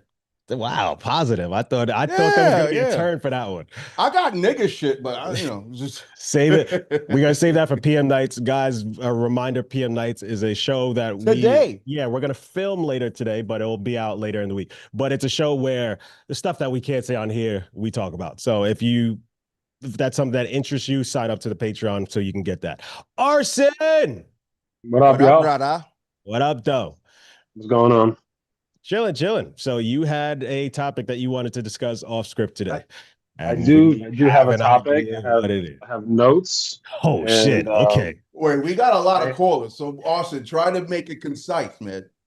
Well, so what I want to do is this is my people say like, who's your dream five for the basketball team or something like that. Yeah. So I'm introducing a new party today for politics. This is going to be the Conservative Socialist Party. Okay. How can you be a conservative and a socialist? Please explain. Exactly. I like this. All right. I like that you're inquiring. So I'm going to run through the names. These are not like fixed. It's just kind of so you get the idea of the vibe I'm going for. So I'm thinking for this could be interchangeable for the top three of President, VP, and Secretary of State. I got Ro Khanna, Tucker Carlson, and Thomas Massey. Then for Secretary of Defense, Joe Kent. Director of National Intelligence, Sean Ryan. He has a CIA background, and he's veteran in SEALs. Has to do with the Director of podcast, right? What's up? Yeah, That's to yeah, do with the podcast. Yeah, okay, okay. yeah. Keep going. Friends with Joe Cann and everything. The director of the CIA, Candace Owens. The Israeli ambassador, Anna Kasparian. Wow. Health and Human Services, Bernie Sanders. Secretary of Housing and Urban Development, Mamdani. Oh no, we can't do that. Let's talk about it. Co-border czars, Sagar and Jetty and Crystal Ball from Breaking Points. I think they are okay. They work well together, but they're on opposite sides of the border situation. Good. So I think that's good. I think they can figure something out in the middle. Just like a special advisor to the cabinet / to the president, Joe Rogan. For borders and customs, I would actually keep Tom Homan, the current border czar. I think under the correct there's like some what do you call it, like bribery allegations, right? That's not ideal, but I think where his heart is at, under the right administration, under the right conditions, he would be able to do some like kind of a fair and humane policy at the border. Did he recently take over? No, he's been the border czar. Multiple administrations. Oh, okay. So he's not new to this. I thought we just got rid of our border person, wasn't it? She was like the Department of Homeland Security. Yeah, so Tulsi that's the Gabbard. Got it. Gabbard is the DNI. Gotcha. Keep cooking. Tom Homan was a border agent that worked his way up to being the head of the border patrol people, and then had resigned. And he was like under Obama as well. And then Trump brought him back as a border czar. So it's not like an official cabinet position, but similar position that I would want Sagar and Chris as well. I got Surgeon General Rand Paul, Secretary of Labor AOC, Director of the FBI Anna Paulina Luna. Who's that? She's the one from Florida. She's the one that's been doing. She's like charged with a lot of the releasing the declassified information on like the Kennedy files. Okay. She's the cutie from Florida. I don't know where you're going with AOC with the labor part, but okay. Queens. I had to put it somewhere. He was a bartender. She knows about labor. She knows about how to take jobs away from Queens. I know that. All right, I'm almost done. All right, go ahead. Secretary of the Interior. So this is a position for like national parks and stuff like that. So I'll put Cameron Haynes in that position. He's the bow hunter, and he's very passionate about our parks and national parks and everything. For press secretary, I'll put Ryan Grimm from Drop Site, the reporter there. He's also on Breaking Points as well. But he's like the dry eyes guys when he talks. He's like, that's what I thought so at first. Bro's funny, and he can debate. He can go like back and forth pretty well. I think he'd be good for a press secretary because he is a journalist, and I think he can handle those people. For like some kind of a big foreign affairs position, maybe like ambassador to the UN or something. Another position I'm not aware of, but I would say Dave Smith for that position. And then I think Marjorie Taylor Greene and Tim Burchett should be in there somehow. Just didn't have like a cabinet position for them. A little balance off. Okay. Yep. And then so the party goals I put for our new conservative socialist party is first order of business: don't let AI destroy the world. I think that we're not taking it seriously enough. I think that should be kind of. I had some other things at the top of the list, but I'm like, hey, if they like wipe out humanity, none of these other things work. Exactly. The next order of business would be abolish Citizens United Supreme Court ruling, which is unlimited contributions to political parties to the super PACs. Reduce foreign military aid, especially to genocidal nations. Stop aggressive. I like how you snuck that in there. Stop aggressive. Well, but it is kind of a common thread amongst a lot of the people I know. I just like how you worded it. Stop for the U.S. to stop being aggressors around the world and focus more on homeland security. Yes. A national healthcare reform. What that means, all these people can discuss. National, like I don't think we live in a country where we can actually have like a universal healthcare system. Why not? Or England has. Well, I also don't want it to be that way because there are also flaws with that system. I think we can have something better that's like a blend of like a Medicare type system or like disaster, like emergency room and disaster insurance for everybody, but some private aspects, so we can still have physicians that make a lot of money that want to be badass physicians. Yeah, And so I you can know. have, I just think in Europe you they can have a have co-opted system. universal healthcare, but you can also pay for private. Right. So it's like, Right. why Yeah. not just give you the option for both? That's what I'm saying. That's kind of where I'm at. All right, keep going. Because if it's an all-encompassing free healthcare for everybody, then you're going to have like a really, really small amount of people that are actually willing to contribute into their own. All right, so you do have 4 behind you. Let's do this. Let's go. I'm here. National infrastructure project, and then maintain secure border while reforming immigration. So create a system for like non-criminal undocumented citizens to have a path towards work permits, permanent residency, and citizenship. Create term limits for all elected officials and rebuild our industrial base, which I think every single person that I named in this new conservative socialist party would sign up for all of this party goals. Sure, but where do you do with the House and the Senate? Because you can't get any of that movement without the votes from the House and the Senate. But we know but if you have this new operate. party, you can have but also the House and the Senate. If this is a legitimate third party, you can have candidates on the local level running as third party candidates in this party. Yeah, and you know how they operate in the House and the Senate is like they just want to stay in their seat. Just want the numbers. No, they just want to stay in their seat. So it's like they'll go on board with whatever. We see how quickly they sway. There was a couple of names on there that I don't know. Candace Owens was the first one where I'm like, why? It's a bipartisan list. Why gotta be some problems? I'm pretty sure she is losing her mind. She's not. Like, no. I think it's I'm like actually watching her. I think she's super smart, but I think she's slowly losing her mind. You can't talk about a pregnant woman. Wait, she's pregnant? She's pregnant. Is she pregnant? She's always Yes. pregnant. I don't know. She's always pregnant. She is pregnant. If she got pregnant brain, then that's different. I know that. You can't talk about a pregnant woman. You can't disparage. You can't. She's just right. Period. Shut up. Yeah, all of a sudden. I want the people at home to think about Arson's proposal right now, and in the chat, let us know what you think. If that's if you would vote for the conservative socialist party. But yes, before you go, would you repeal a 2-term limit to let Trump run again if it also made Obama and Zoran eligible to run? No. Why? Because I do think we can have some kind of a workaround for not being born a citizen to being able to run for president. It's like, if you were born in whatever Canada and came to America when you were 2 years old, like you're now eligible to run for the highest office in the country. Meanwhile, you're like American by all other standings of the word. Yep.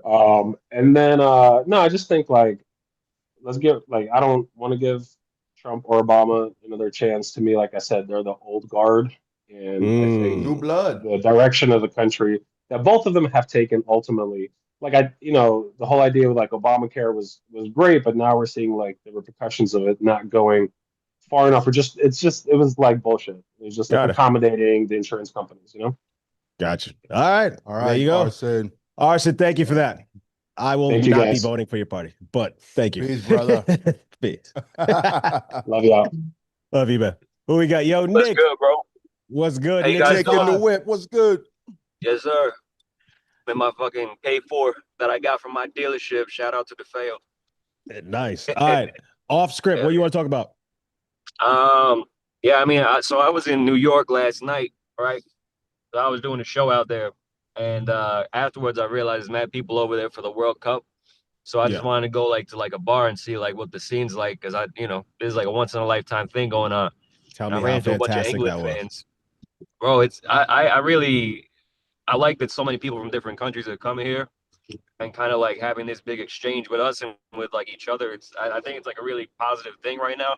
But it just got me thinking like you guys think like the long term this is gonna change like the global perception of America?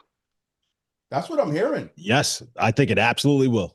There's a lot of videos about different people coming in. They're stealing ranch, Chobani yogurt. They're putting a cap on what they can take back home. They got people complaining about the 400K houses in Europe versus the 400K houses here. They're like, oh my God, I want to live in America. It's a nice perception that, like, I shouldn't say nice. It's a bad perception in Europe that America's this, America's that. They kind of suck. They do this to people. And then they got people who traveled and realized that, we got some good shit over here. We chilling. Yep. Yeah, I mean, like the English people I ran into, it seems to be having a really good time, and they were talking about like, where should I go for food, this, that, and the third, like, and I think, I don't know, you think like them coming here is going to impact us in a major way? I mean, I think it's going to increase tourism because now people are going to go back home, talk about how great of a time they had here, and now it's going to encourage more people to come. And also, it just brings the world closer together. Like when you learn about, how other people are living, you just empathize with them a bit more. And so, yeah, right now, I'm pretty well traveled, and America doesn't look good to the rest of the world in most people's eyes. No. So hopefully this it's helps. Like we're going through a period that's like real like xenophobic right now.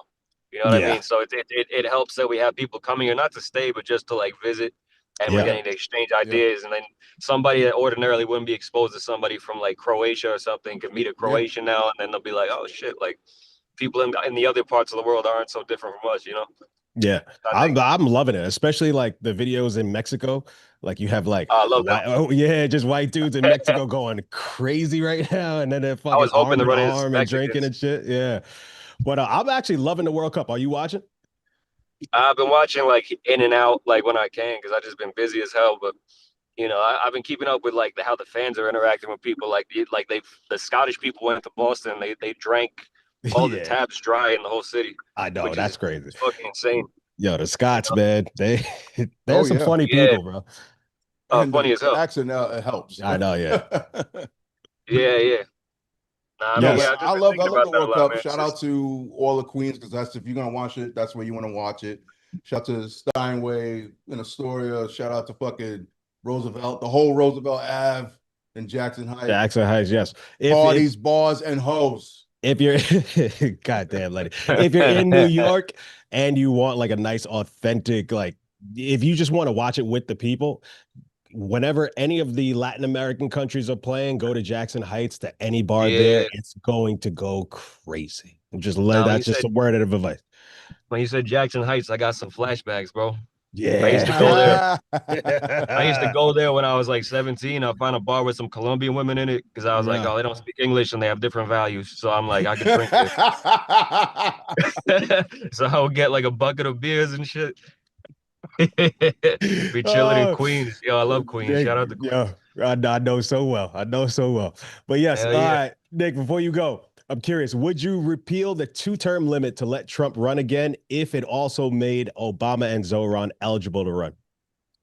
No, because here's why, right? Because my father comes from Peru, right? Peru is one of the most politically unstable countries in the planet. And it's been like that for a while. Like, my father came here in 1967. In 1968, there was a coup d'etat. And that's not the first and that's not the last that happened since then. In the past like year, Peru has had like 10 different presidents. Jeez. A new president was just elected, and I doubt that she's going to stay in office for very long. Holy shit. Because when you undermine democratic institutions, look at like you got to look at Latin America. Latin America is so unstable politically, especially Peru. And they went through a civil war in the 80s and the 90s.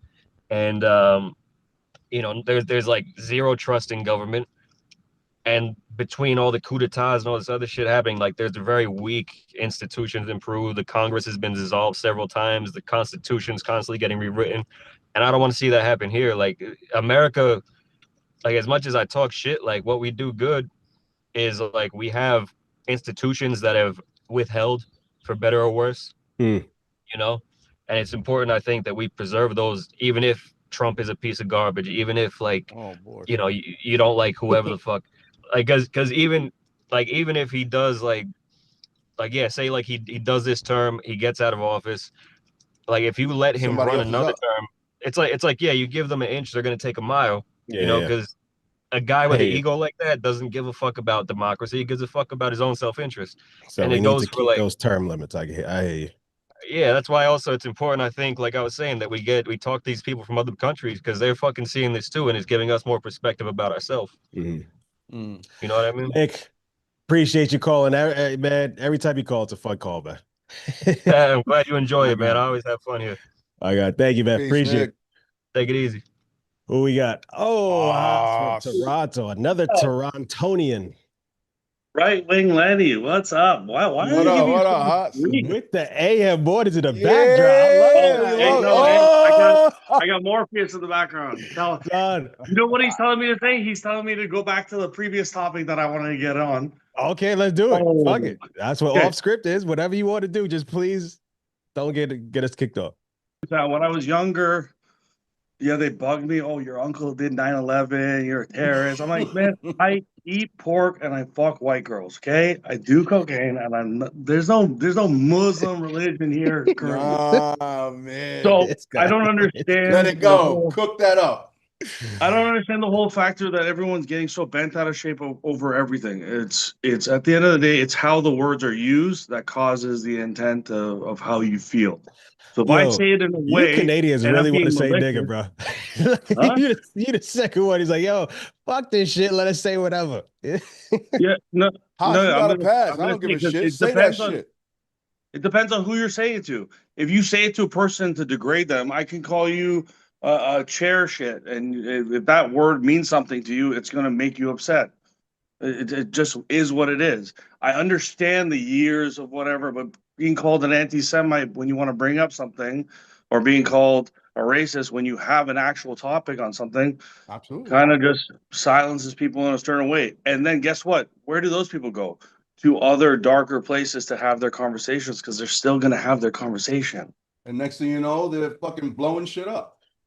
What? But I actually prefer that. Like, hey, if you're going to, if let's just say you're racist, be racist in a way that doesn't hurt or bother others. If you want to be racist, you want to scream the N-word, scream it in your house in your own privacy, but like you can at least conduct yourself in public in a way that doesn't affect others. Why is that?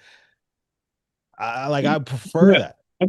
I'm not advocating you go on in the street and just yell whatever you want to yell. I'm just saying it sounds like you are. You're saying, hey, why do we care about this word? Al Qaeda Al over there saying that you're okay with people going to corners talking and bombing shit. Al Qaeda Al, the new group. No. I'm not, because you said bombing stuff. I don't mean there's no violence. And I don't want people to go around antagonizing others, saying a word that could be hurtful to others. Like if you know the word hurts others, even if you don't agree that it should, I feel like both of you just are like, yo, forget that. Like don't let that shit bother you. Great. That's how you live your life, but not everybody lives their life that way. So because they don't, is it hard for you to just not use a word? No, I'm on the same page as Lenny on this, but if I'm in a conversation with my friends and somebody else is bothered by it when I'm in this conversation, that's one thing. But if I go into somebody else's conversation and I'm throwing out words that are offending them, I'm now in their space, in their area. So you choose what you say depending on who you're with. It's how I grew up. These people I can speak to a certain way. These people I can't. There's just a way you know how to speak to people, and some people don't have that filter or just don't learn people's cues. Oh no, I agree with that with you. I'm talking about using it outside of your group, like the way Chud does, the way that Nick Fuentes does, the way super funny, or people have to just like you off rip to be ballsy enough to be talking like that. Or it could just be wrong and people could just not say it. Like, why are we trying to build these caveats to excuse bad behavior? Yeah, wrong by whose standards though? Correct. The same standards that tell me that Trump's gonna ruin America. We're still here. Same standards that tell me that the new Prime Minister of Canada isn't gonna send money to Ukraine or whatever. They just said another 20 billion or whatever the fuck. Okay, let's make up another number, pull it out of our ass, and throw it to another third world country. Because all this healthcare and socialism that everyone's afraid of is not really an issue.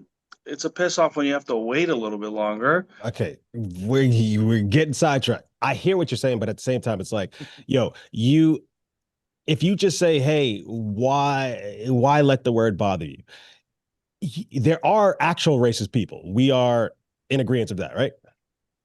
Yeah. Yes. So now if you're just saying, hey, don't let this word bother you, let everybody say it. Now, actual racist people that have like bad intentions, you're giving them now the passage. Just walk up to any black person, just call them the N-word willy-nilly. But intent matters, right? Intent matters. So if I know, listen, if I come to you, but Hasha says like, yo, why do you let that word bother you? I've been Yeah, called but every like- name in the book. but there's a difference. There's a verbal assault piece to it. It's like, all right, you fucking nigga, and you're being very rude to me. Yeah, I might react to that, and shit, I might retaliate to you.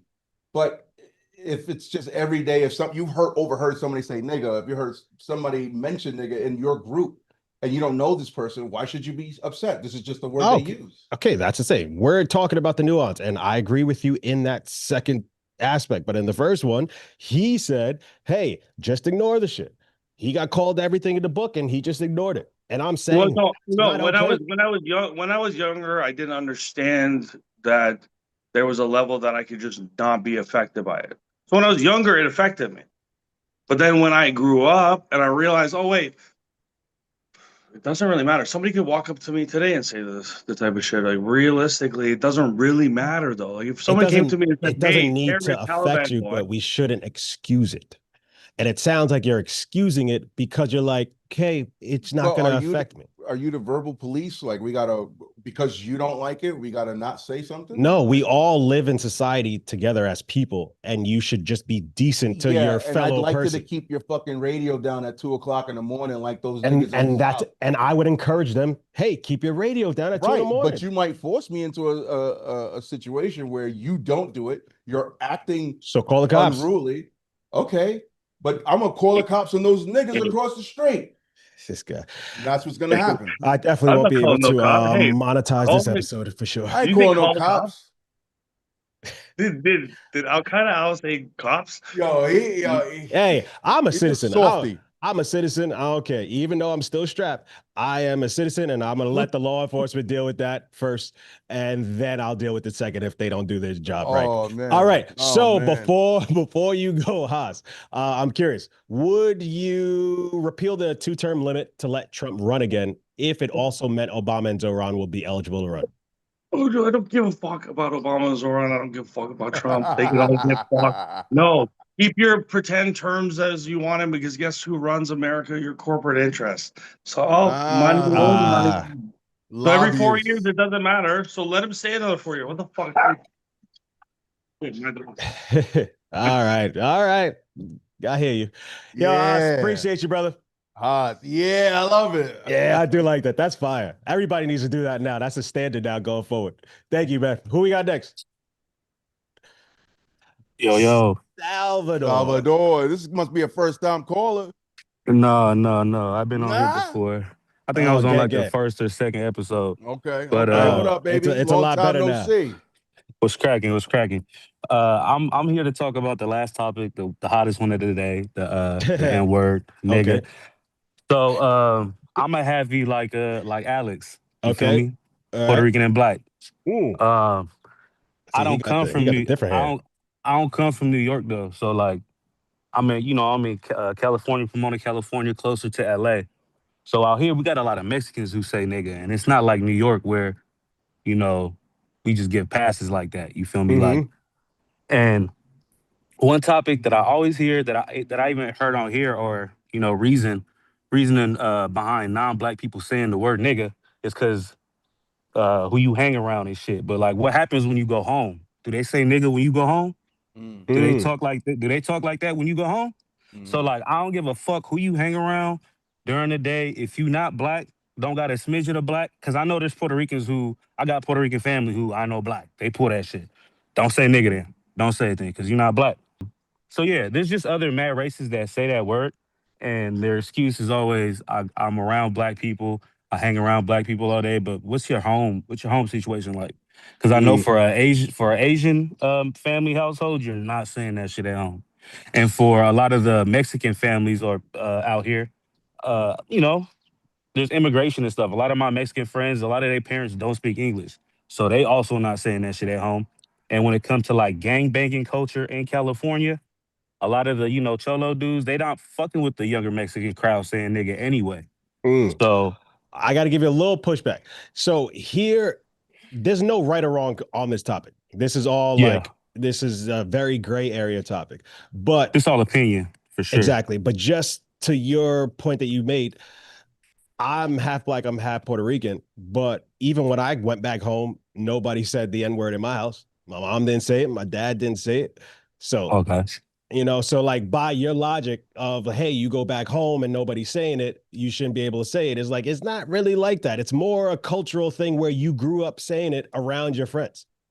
Yeah, no, I feel that. And that's another part that I just disagree with, because for the white folk that might say nigga, right? There's tons of cases that you see where a white kid who hang out with black kids and they they in the hood or whatever, and they all get caught up and the white kid get a smack on the wrist. That's unfortunate, but that's a whole different...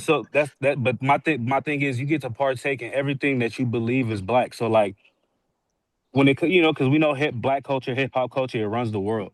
So you imitate everything that you associate what you think is being black. When the world has, when I guess Hollywood is trying to show you other frameworks of being black, like the Cosbys and Carlton or Fresh Prince of Bel-Air and shit. But the biggest things that people imitate is the ghetto shit. Yep. You want to take part in all the ghetto shit, but when it comes to the real shit, you feel me? You take a step back, or you'll find a way to make yourself make a way out, or even when it comes to like Mexicans out here, at least and where during like the George Floyd protests, I see a lot of them out there. You feel me?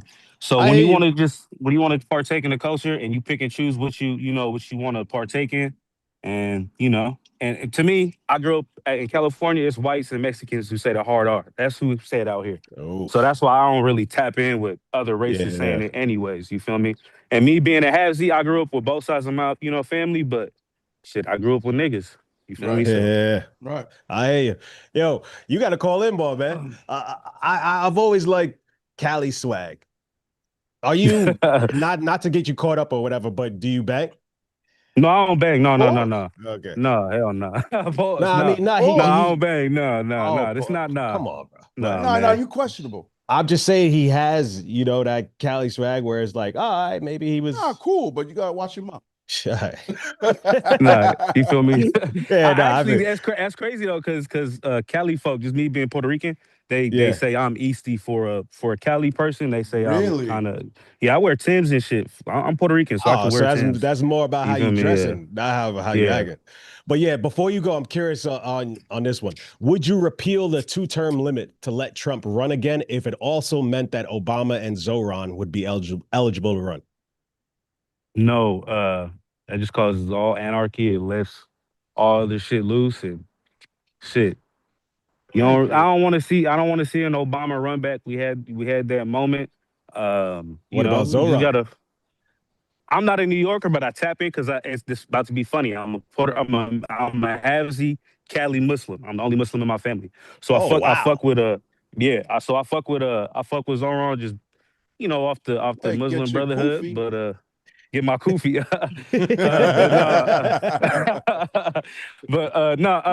Shit. From everything I hear, just from media about Zoran, it's half and half on the left. He does great progressive things, and then even people in the middle kind of call him what they call him what's the C word? The motherfucking communist. Communist, yeah, that you niggas be calling a communist. But so I really, I can't really speak for Zoran because I'm not a New Yorker. But no, just no, I wouldn't. No. Okay, no. I hear you. Yo, Salvador, thank you for calling in, man. Appreciate you. Tell Alexx I said what's good. Yeah. Okay. I'm gonna tell him. All right, yo. All right, brother. Peace. Who is that? Everybody? That was the last call. All right. Oh man, this was a fun one, guys. So yes, we are gonna sign out. That is the show today. Big thanks to Lenny for holding it down today. I appreciate you, brother. And I appreciate everybody who tapped in, everybody who called. One last reminder, get off the internet, secure your spot for the July 25th Tennis for the People clinic over at theallloveclub.com. if you want to be a part of this show every week and get the real uncensored stuff with our PM night show, that is over at Patreon. So patreon.com/AM mornings. There you go. But if you just take a screenshot right now, you can hit the QR code. It'll take you right there. But yeah, let's keep the conversation going. I'll be responding in the comments. So please like, subscribe, do all the stuff. It really helps us, guys. I know it's corny, but just please do the stuff. And before we get out of here, AM Mornings is an independent production. The show is hosted, written, and executive produced by me, Alexx Media. Lenny is our co-host and producer. Our lead technical engineer is Clara. Great job, Clara, all the way from Europe. Vic is our associate producer. Jorge is our lead editor. And our contributing producers are F.A. and Arson. We will be back next Sunday, hopefully at 11 a.m. But whatever, just tune in. Let's just take me off the screen. I'm out, guys. Peace out.